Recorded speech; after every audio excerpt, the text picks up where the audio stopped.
When I started my mentorship back in May 2025, we did an audit of the business, and the conclusion was pretty brutal, to be honest. I didn't have a business. I had a high-paying job. Everything relied on me to run, and if I stopped, then the entire thing stopped.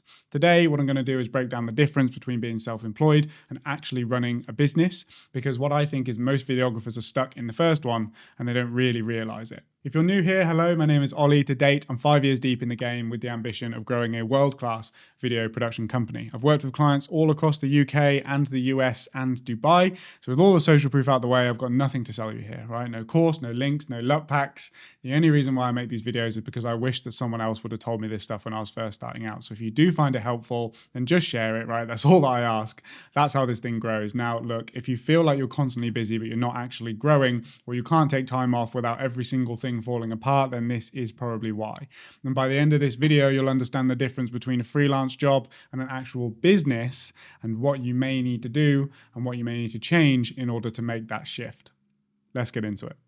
So May 2025, I started working with a mentor, and the first thing that we did was we looked at the business, right? And basically told me that this isn't a business, this is just a job that I've created for myself.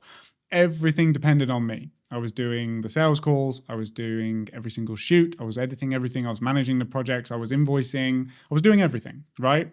And yeah, I was making decent money, but I'm stuck in this hamster wheel, job to job to job to job, never having room to come up and breathe. And if I wanted to take a week off, then the business just stopped, right? If I got sick, the business stopped. If I wanted to grow, I couldn't because I was already maxed out on the hours that I was doing. And that's not a business. That is self-employment with extra steps.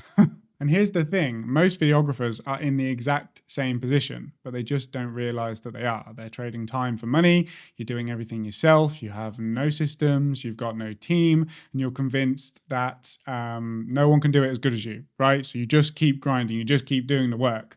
And the worst part is that you think that you're building something, but you're not, you're just working a lot, right? A real business is something that can run without you. It's got systems, it's got people, it's got processes that work even when you're not at work.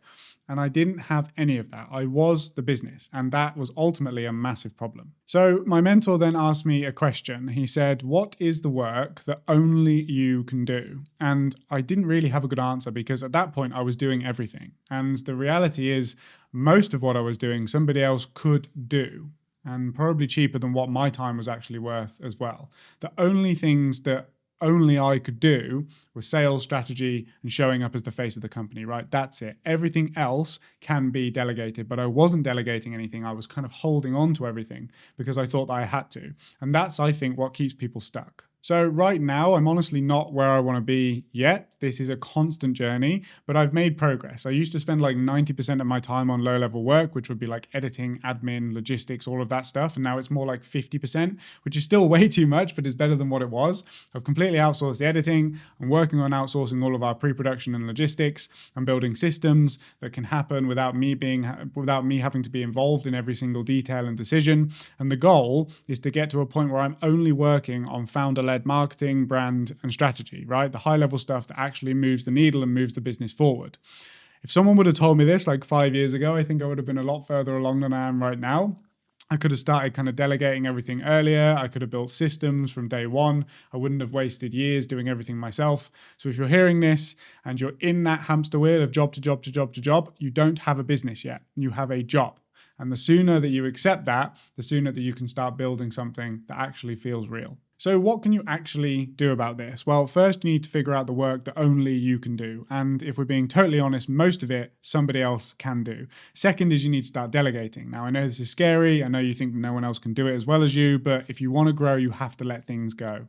And third, you need to build systems, right? You need to document how to get things done so you're not the only one that knows how to do them. And fourth, you need to stop thinking like a freelancer and ultimately start thinking like a business owner, right? Your job isn't to do the work. Your job is to build something that works without you. Now that is the shift, right? I know it's hard, but it's the only way forward. Look, if you're stuck in the freelance trap, I get it. I was there for years and it's comfortable because you are making money and you're busy, but busy doesn't mean that you're actually building something. So I want you to take a step back. I want you to to audit the business. I want you to ask yourself, what are the things that only you can work on, and then start delegating everything else pretty much. It is a journey. I'm still on that journey, but the sooner that you start, the better. If this was helpful, then hit subscribe. I post every single week on the real business side of video production. There's no fluff. It's just what actually works for me. So check out the rest of the videos on the channel, and I will see you very soon. Take care.